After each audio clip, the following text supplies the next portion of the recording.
আসিফ মাহমুদ সজীব ভুঁইয়া সে তো আসলে কথা কখনোই কম বলে না এবং তাকে কিছুক্ষণ কথা বলতে দিলে অনেক কথা বের হয়ে যায়।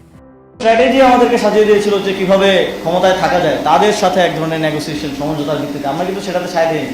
সাংবিধানিক ধারাবাহিকতা যদি রক্ষা করতে যাই তাহলে তো নির্বাচনটা 29 সালে হওয়ার কথা। এবং আমরা যখন সরকারের দায়িত্বে ছিলাম শুরুর দিকে আমাদেরকে বিভিন্ন শক্তিশালী ইনস্টিটিউশন, শক্তিশালী যাদেরকে আসলে ডিপ স্টেট বলা হয় তাদের থেকে আমাদেরকে অফার করা হয়েছিল যে আপনারা শেখ হাসিনার যে মেয়াদ আছে 2029 সাল পর্যন্ত সেটা শেষ করেন, আপনারা শেষ করেন, আমরা আপনাদেরকে সহযোগিতা করি। তাদের সার্টেন কিছু শর্ত ছিল যে তাদেরকে কিছু কিছু জায়গায় ফ্যাসিলিটেট করা, এবং তারা পুরো রোডম্যাপও করে নিয়ে এসেছিল যে বিএনপি নেতাদের তো সাজা আছে, তো সাজা থাকলে সাধারণভাবে নির্বাচন দিলেও তারা নির্বাচন করতে পারবে না। তো তাদের সাজাগুলো না করে আদালতের মাধ্যমে এগুলো লেনদি করে, আপনারা তো জানেন সেটা কীভাবে করা যায়। আদালতের ডেট ঘুরিয়ে ঘুরিয়ে তারেক রহমানের নিজের নামেও সাজা ছিল, সে যদি সাজাপ্রাপ্ত অবস্থায় থাকলে নির্বাচন হলেও তিনি বাংলাদেশের নির্বাচন অংশগ্রহণ করতে পারতেন না। তো তারা পুরো স্ট্র্যাটেজি আমাদেরকে সাজিয়ে দিয়েছিল যে কিভাবে ক্ষমতায় থাকা যায় তাদের সাথে এক ধরনের নেগোসিয়েশন।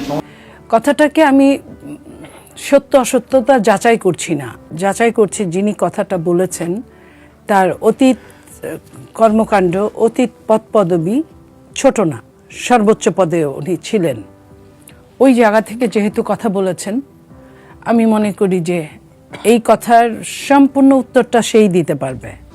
তাকে রাষ্ট্রের কাছে আমার আবেদন থাকবে, তাকে রাষ্ট্র, আমরা এটার যেহেতু বিপক্ষে, কোনো ডিপ স্টেট তো থাকার কথা না, একটা স্টেটের মধ্যে ডিপ স্টেট, আমি শুধু শুনি শুনি শুনি, যেহেতু একটা ক্লু পাওয়া গেছে তাই আমরা মনে করি যে তাকে চার্জ করা হোক, সার্চ করা হোক, সেই কথাটা সত্যতা বলবে, যে কোনোভাবে বলবে, হোক সে রাজসাক্ষী হিসেবে বলুক, আর না হয় সে বিরোধী দলের একজন প্রতিনিধি হিসেবে বলুক, যেভাবেই হোক আমি মনে করি কথাটা হালকাভাবে কথাটাকে ছেড়ে দেওয়া উচিত না। এ বিষয়ে সরকারের কোনো প্রতিক্রিয়া তো আমরা দেখছি না।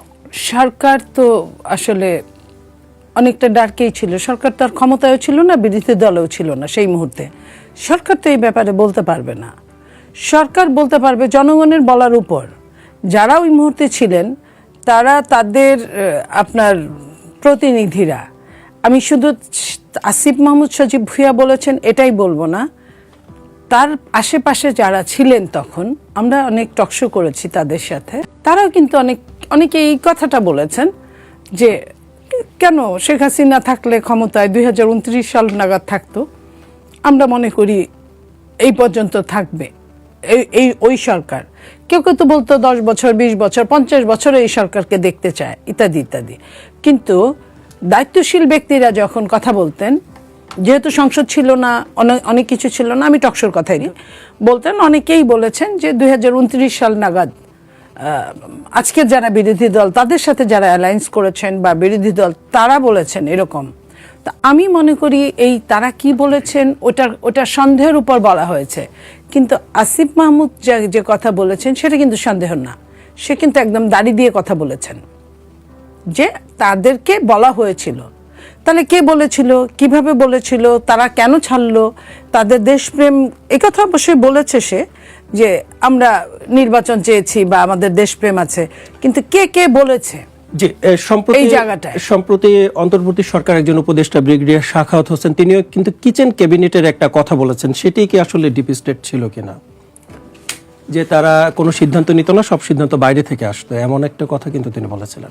আমি বলি যে এই যে উনার কথা, শাখাওয়াত সাহেবের কথা, এই কথা যদি আপনি সাজান, এবং আজকের যারা বিরোধী দলে যারা আছে, আমি সরাসরি বিরোধী দলের কথা বলছি না, অ্যালায়েন্সের কথা বলছি, যারা এই কথাগুলো বলতেন তাদের কথা সাজালে তো একটা হিসাব আসবে অ্যাপ্রক্সিমেট। আমরা একটা অঙ্ক করি কিভাবে, মনে করি দিয়ে শুরু করি, কিন্তু শেষে কিন্তু আর মনে করি না।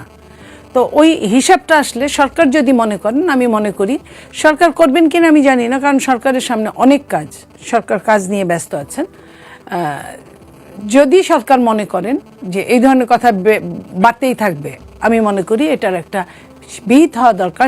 মনে করাটা শেষ পর্যন্ত অঙ্কে যেমন মনে করা শেষে প্রমাণিত হয়, সেটা আসলে প্রমাণিত হতে পারে না, হতে হবে। নইলে এই কথাগুলো কেন আসলো, কিভাবে আসলো? হঠাৎ হঠাৎ আসে নাই। একটা আসিফ মাহমুদের বয়স যতই কম থাকুক না কেন, সে একটা অনেক বড় মন্ত্রণালয় চালিয়েছে, একটা না একের অধিক মন্ত্রণালয় চালিয়েছে, একটা দলের সে মুখপাত্র হিসেবে কাজ করছে। সো আমি তাকে এত হালকা করে নিচ্ছি না। তো তাকে ধরলে আমার মনে হয় আজকে আমাকে না ডেকে তাকে ডাকলে ভালো করতো।